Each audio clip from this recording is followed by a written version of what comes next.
అడుగుతున్నారా అన్న జనాలు ఏంటి మళ్ళీ చాలా రోజుల తర్వాత మళ్ళీ కొంచెం టైం పట్టినట్టుంది ఓటీటీ ప్లాట్ఫామ్లోకి సిరీస్లోకి రావడానికి నేను రావడానికి అలా ఏం అడగలేదు నన్ను. బట్ డెఫినెట్గా ఇప్పుడు అడుగుతారేమో, బికాస్ హోమ్ టౌన్ చూసిన తర్వాత అడుగుతారన్న నమ్మకం అయితే నాకుంది.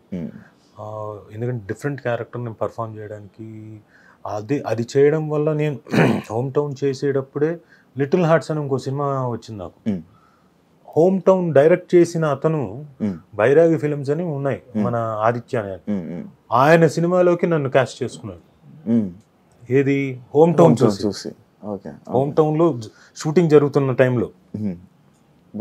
యాక్చువల్గా ఇంకో ఇంట్రెస్టింగ్ ఎలిమెంట్ చెప్పనా, 90s వచ్చింది ఫస్ట్ నాకు సుమకి, మా ఇద్దరి దగ్గరకు వచ్చింది. ఆ టైంలో అనుకోని కారణాల వల్ల ఏవో మాకు ఉన్న ప్రీ ఆక్యుపైడ్ దీనివల్ల చేయలేదు కదన్నా. మీ కాంబినేషన్ సుమా నేనా అంతకుముందు ఎప్పుడో చేసాం. ఇప్పుడు ఈ మధ్య ప్లానింగ్ ఉందా ఏమైనా సిరీస్ మీ అబ్బాయితో కలిపి?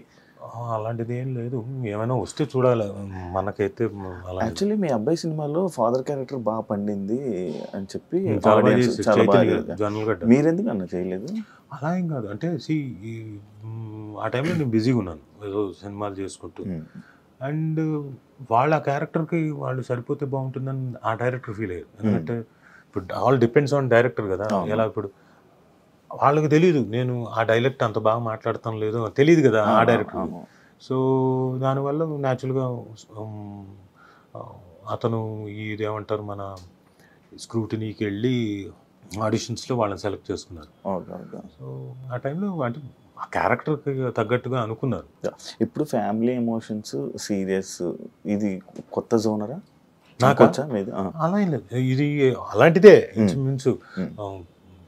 ఒక family, middle class family, lower middle class family ఇంకా చెప్పాలంటే వాళ్ళకుండే చిన్న చిన్న ఆనందాలు, చిన్నవి కాదు పెద్ద కష్టాలను ఎలా సాల్వ్ చేసుకున్నారు, ఎలా బాధపడ్డారు, ఎలా దాన్ని సాల్వ్ చేసుకున్నారు, ఎలా ఉన్న దాంట్లో ఆనందంగా బ్రతికారు, ఎలా పెద్ద డ్రీమ్స్ ఉంటాయి, ఆ పెద్ద డ్రీమ్స్ ని సాధించడం కోసం తల్లిదండ్రులు ఎలా కష్టపడతారు పిల్లల కోసం, అల్టిమేట్ గా అది తీరుతాయా లేదా, ఆ డ్రీమ్స్ తీరుతాయా లేదా తల్లిదండ్రులకి.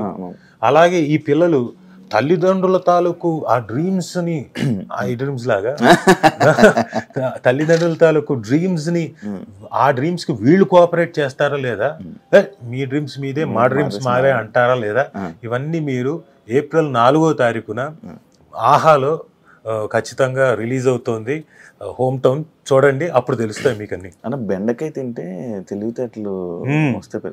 ఎంతవరకు అన్నా మీ స్టడీస్ మొత్తం? నేను BA theatre arts, MA theatre arts. బెండకాయ తినడం వల్ల అది నేను బెండకాయ తిన్నా తినకపోయినా అదే ఇన్ఎవిటబుల్గా నేను డిస్టింక్షన్లో పాస్ అవుతా ఆ సబ్జెక్టులు. మిగతా సబ్జెక్టులు అయితే నేను పాస్ అయ్యేవాడిని కాదు. ఎందుకంటే ఇంటర్ 10th అయిపోయింది, 10th ముక్కి మూలిగి ఫస్ట్ క్లాస్లో పాస్ అయిపోయాను. తర్వాత ఇంటర్మీడియట్ అది నేను తీసుకున్నదే CEC గ్రూప్. అది కూడా నేను వేస్టే, నాకేమి కుదరదు, ఎటువైపు నుంచి చూసినా నా వల్ల కాదు. అందులో ఎకనామిక్స్, సివిక్స్, కామర్స్ ఇవి నా వల్ల కాదు, అవ్వదు. ఏదో వెళ్ళేవాడిని కాలేజ్ దాకా, ఏదో సర్టిఫికేట్ కావాలి అంతే. దానికోసం వెళ్తే పక్కన మాకు స్కైలైన్, స్టెర్లింగ్ ఉండే థియేటర్, అక్కడికి వెళ్ళిపోయి ఇంగ్లీష్ సినిమాలు చూసేవాడిని. క్లాస్లోకి వెళ్ళేవాడిని కాదు, మధ్యలో మాత్రం అప్పుడప్పుడు అటెండెన్స్ ఉండాలి కాబట్టి అలా వెళ్ళి వచ్చేవాడిని. సో మొత్తానికి ముక్కి మూలిగి 2nd క్లాస్లో పాస్ అయ్యాను. నా కోసమే అన్నట్టుగా తెలుగు యూనివర్సిటీలో first time BA theatre arts అనే కోర్స్ పెట్టారు. అంటే మామూలు ఎలాగైతే BA ఉంటుందో అలాగే BA థియేటర్ ఆర్ట్స్, థియేటర్కి సంబంధించి యాక్టింగ్, థియేటర్, దీనికి సంబంధించి దాంట్లో డిస్టింక్షన్. నాకు తెలిసిన సబ్జెక్ట్ కదా, నేను చిన్నప్పటి నుంచి అందులో కోరుకున్నది పుట్టి పెరిగింది, నేను అలవోకగా ఆడుకుంటూ తిరిగింది. సో కాబట్టి అందులో డిస్టింక్షన్లో, పైగా నాకు స్కాలర్షిప్, ఆ 3 ఏళ్ళు BA అయిపోయింది. ఆ తర్వాత మళ్ళీ MA థియేటర్ ఆర్ట్స్ జాయిన్ అయ్యాను, అది కూడా నాకు డిస్టింక్షను. తర్వాత అయితే జాయిన్ అయ్యేటప్పుడు ఆ తర్వాత మళ్ళీ నేను ఫస్ట్ క్లాస్లోనే పాస్ అయ్యాను, డిస్టింక్షన్లో మంచి పర్సంటేజ్ వచ్చింది. నాకన్నా ఒక ఇద్దరు ఉన్నారు, సతీష్ను, రామ్మోహన్ హొలిగొండి అని, వాళ్ళిద్దరూ నాకన్నా మంచి థియరీలో అవన్నీ బాగా రాసేవాళ్ళు, వాళ్ళకి ఎక్కువ మార్కులు వచ్చాయి. సో ఈ రెండిట్లో నా సబ్జెక్ట్ మీ సబ్జెక్ట్. బెండకాయ నమ్ముతారా అన్న? అది తెలియదు. చిన్నప్పుడు అనేవాళ్ళు బెండకాయ అంటే మీ పిల్లలకి పెట్టారా? ఓ బోల్డంతా. మా అమ్మాయి అయితే బెండకాయ లేకపోతే తిందో. అది ఒక పెద్ద ఏంటంటే నేను ప్రతిరోజు రోజు విడిచి రోజైనా కానీ దొండకాయ బెండకాయ, దొండకాయ బెండకాయ, బెండకాయ ఫ్రై, దొండకాయ ఫ్రై, దొండకాయ ఫ్రై, బెండకాయ ఫ్రై. నేను రోజు అరే మిగతా ఏం లేవా, ఉన్నాయి కదా, నేను అది మార్చు ఇది మార్చను లేదు, మనసుకి ఇది ఇష్టం కాబట్టి ఇది సరే. కానీ నాన్ వెజ్ తింటారా? ఎందుకు తింటాం. అదే ఎక్కువ బెండకాయ దొండకాయ కనబడింది, చికెన్ వాటిలే కనబడలేదు. అంటే తను తిందు, పాప తిందు. దానికి ఇప్పుడు ఒకసారి 3 ఉంటే ఏదైనా ఉంటే తింటుంది, మాక్సిమం తిందు. అన్న ఈ సిరీస్ ఓకే చేయడానికి రీజన్ ఏమైనా బలమైన కారణం? చెప్పినగా కథ ఫస్ట్ కథ నచ్చి దాంట్లోకి ఓకే నాకు కూడా ఒక డెఫినెట్గా మళ్ళీ అంటే మధ్యలో నీ లావ్ అయిపోయింది చెప్తాను. ఒక 4 నెలలు మా నాన్న చెప్పిన మాటలు గుర్తొచ్చి తిండి తినకపోతే ఎట్లారా, రుచులు తెలియకపోతే ఎలా తినాలి రుచులు అంటే సర్లే జీవితంలో కష్టపడ్డాం, దెబ్బలు తిన్నాం, చాలా చేసాం, ఇంకా తిన్నాం అని చెప్పేసి నాకు ఇష్టమైనవన్నీ పప్పుల దగ్గర నుంచి, కూరల దగ్గర నుంచి, నాన్ వెజ్ క్రీమాల దగ్గర నుంచి, రసాల దగ్గర నుంచి, చారుల దగ్గర నుంచి నా ఇష్టం ఏవైతే ఉన్నాయో అన్నీ చేయించుకునేవాడిని. 1, 2, 3 వాయిలు పీకేవాడిని. ఆ తర్వాత అది అంతా ఫుల్గా తినేవాడిని. మంచి ఫుడ్ అన్న, నేను బాగా ఫుడ్. అంటే అది కూడా తర్వాత అంటే మా నాన్న పోయిన దగ్గర నుంచి బాగా పెరిగింది. ఎందుకంటే ఆయన విపరీతమైన ఇష్టం. ఆయన పోకముందు కూడా 4 రోజుల ముందు కూడా నాకు కీమా కావాలి, బాగా బాగా వేయించి ఉండాలి, సరే, నాకు మిరియాల రసం కావాలి, ఓకే, నాకు ఐస్ క్రీమ్ కావాలి, అది ఇవ్వనని నేను, నాకు కావాలి, నాకు కావాల్సిన నువ్వు ఇవ్వనంటావేంటని. నాన్న తినకూడదు, షుగర్ ఉంది నీకు, ఏం పర్లేదు, నాకు కొంచెమే తింటాను, సరే అని వీళ్ళకి పని వాళ్ళకి చెప్పి కొంచెం ఇవ్వండి అని చెప్పి ఆయన ఫుడ్. ఆయన పోయిన తర్వాత ఏమనిపించిందంటే అప్పుడు చెప్పేవాడు, ఒరే అంతా కష్టపడి చేసేది చివరాఖరికి వచ్చి రుచికరమైన ఫుడ్ తినడానికి, అది ఎంజాయ్ చేయడానికి నీ లైఫ్ నువ్వు పరిగెడుతున్నావు. ఆల్రెడీ పొద్దుటి నుంచి సాయంత్రం వరకు నువ్వు పరిగెడతావు, రాత్రి వరకు నీ ప్రొఫెషన్లో పొద్దున్న వెళ్తే రాత్రి అవుతుందో మరుసటి రోజు అవుతుందో తెలియదు, పరిగెడుతున్నావు, కష్టపడుతున్నావు, వెరీ గుడ్, చెయ్యి, కష్టపడాలి. మనిషి అన్న ప్రతి వాడు కష్టపడాల్సిందే, ఎవడి ప్రొఫెషన్లో వాడు కష్టపడాల్సిందే. ఈ రోజు కష్టపడ్డాం కదా అని చెప్పేసి రేపు కష్టపడకుండా ఉండలేము. పొద్దున మళ్ళీ తెల్లారిందా మళ్ళీ కష్టపడమే, వెళ్ళాలి, మళ్ళీ వెళ్ళి నీ పని నువ్వు చూసుకోవాలి. అయితే ఈ మధ్యలో మాత్రం నువ్వు తింటావు చూడు, అది కొంచెం ఎంజాయ్ చేసి తినడం నేర్చుకోరా, అవి మన రుచులురా, దాన్ని మనం ఎంజాయ్ చేయకపోతే ఇంకెందుకురా, చిన్నవేరా మనం ఎంజాయ్ చేసేది ఫుడ్ ఇలాంటివే, పెద్ద పెద్దవి కాదు. సో ముందు ఆ చిన్న ఎంజాయ్మెంట్స్ తెలుసుకో.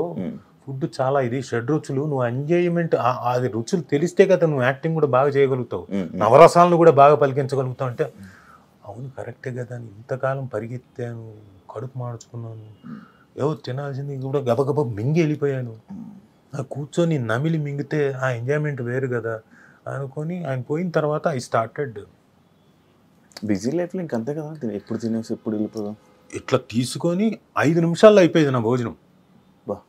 అది మార్చుకున్న స్టైల్. 20 ఫాస్ట్గా తినేయాలంటుంటారు కదా అన్న తిండి దగ్గర. 22 సార్లు 32 సార్లు నమలాలంటారు ఒక ముద్ద ఎవరైనా కానీ. నాకు వీళ్ళపై వాళ్ళు పెద్దలు చెప్పింది కాళ్ళు తడి ఆరే లోపల ఫస్ట్ అబ్బాయి ఫాస్ట్ తినేయాలి. పొరపాటును కూడా కాదు.